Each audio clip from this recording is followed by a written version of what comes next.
میں اور میرے ساتھ کچھ لڑکے باہر پڑھتے ہیں. باہر کا مطلب ہوتا ہے کشمیر سے باہر، ہمارے یہاں میں. تو ہم جس ہاسٹل میں رہتے ہیں ہمارے ساتھ کچھ غیر مسلم دوست بھی رہتے ہیں. کیا ہم ان کے ساتھ کھانا کھا سکتے ہیں؟ وہ ہم کو کھانے پر مجبور کرتے ہیں.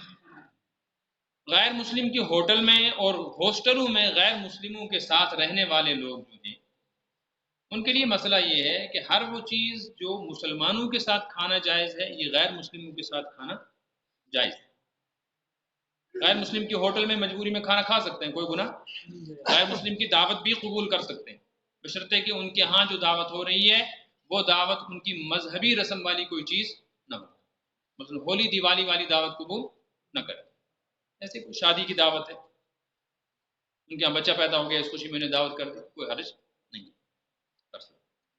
یا کوئی بچہ ان کا پاس ہو گیا، کسی کو ملازمت مل گئی، اب اس نے دعوت کی ہے تو ان دعوتوں میں شرکت کی جا سکتی ہے.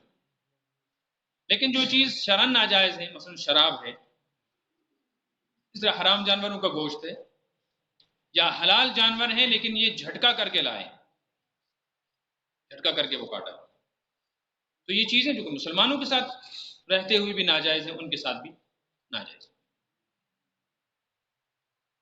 جو بچے بچیاں ہاسٹلوں میں رہتے ہیں ان بیچاروں کے لیے بڑا مسئلہ ہے اس وقت کہ ہاسٹلوں میں امتیاز نہیں ہوتا. وہاں کمروں میں سیٹیں لڑکوں اور لڑکیوں کی ایک دوسرے مذہب کے تفاوت کے ساتھ نہیں ہوتی، لگ جاتا ہے. اس میں غیر مسلم بھی ہے، مسلمان بھی ہے، سکھ بھی ہے، کرسچن بھی ہے. تو جو چیزیں حلال ہیں کھانی وہ دکان سے لے کر آئے ہیں یا انہوں نے خود بنائی ہے، مثلا چائے بنائی ہے، روٹی بنائی ہے، تو وہ اگر اصرار کر رہے ہیں تو ان کے ساتھ کھائیں، کوئی حرج نہیں. اور خود بنا رہے ہیں تو ان کو بھی کھلا سکتے ہیں. لیکن دو چیزوں کا خیال رکھیں کہ اگر وہ خدا نخواستہ گوشت لا رہے ہیں تو گوشت میں شرکت نہ کریں، معذرت کریں. اگر یہ حرام جانور کا ہے پھر تو ہے ہی، لیکن اگر مرغے ورغے کا ہے تب بھی یہ بات سمجھنی چاہیے کہ اگر یہ کسی مسلمان سے شرعی طور پہ ذبح کرا کے نہیں لائیں تو پھر جھٹکا ہے، تو ایسی صورت میں تو ناجائز. اور اگر یہ پتہ نہیں ہے مسلمان سے لائیں غیر مسلم سے لائیں تو پھر ہرگز نہ کھائے، کیونکہ پھر تو مشکوک ہے اور مشکوک کا کچھ پتہ نہیں کہ کس سے لائے. ہاں اگر آپ کو معلوم ہے کہ ہمارے ہوٹل کے سامنے اور ہاسٹل کے سامنے مسلمان ہی شرعی طور پہ ذبح کر کے بیچتا ہے اور وہیں سے یہ لے کر آئیں تو آپ کوئی حرج نہیں.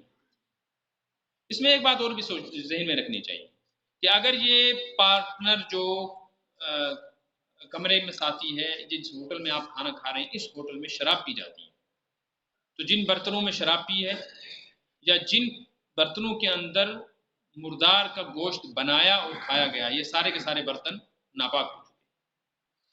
ان کو جب تک پاک نہیں کریں گے تب تک ان میں پاک چیز بھی کھانے کی اجازت. مثلا انہوں نے جھٹکے کا گوشت لایا اور اس کو بنا کر انہوں نے پلیٹ میں ڈالا، اس کو کھایا، اس کو ایسے دھویا اور دھو کر اس میں سبزی ڈال کے آپ کو دے دی تو نہیں کھا سکتے. اس برتن کو ناپاک ہو جانے کی وجہ سے پہلے 3 مرتبہ مانجنا ضروری ہے، یعنی صابن سے ان کو دھو لیں. اس کے بعد ایسے جو چمچہ انہوں نے ڈالا ہے یہ چمچہ بھی اگر وہ دال میں ڈال رہے ہیں وہی گوشت میں ڈال رہے ہیں تو یہ دال بھی ناپاک ہو گئی، گوشت بھی. اس لیے ایسی صورت میں احتیاط ضروری ہے. لیکن جو چیزیں شرعاً ناجائز نہیں ہیں وہ لا رہے ہیں آپ ان کو کھلا پلا سکتے ہیں، وہ آپ کو کھلا پلا سکتے ہیں. اور مجبوری کی حالت میں تو حلال چیزیں غیر مسلم کا جھوٹا کھانا بھی جائز مجبوری ہے، اور اس کے ساتھ ایک برتن اور ایک پیالے میں پینا بھی مجبوری میں جائز ہے. ایسے حالات تو ہوتے نہیں لیکن کبھی ایسی صورت بن جائے تو یہ ذہن میں رکھنی چاہیے.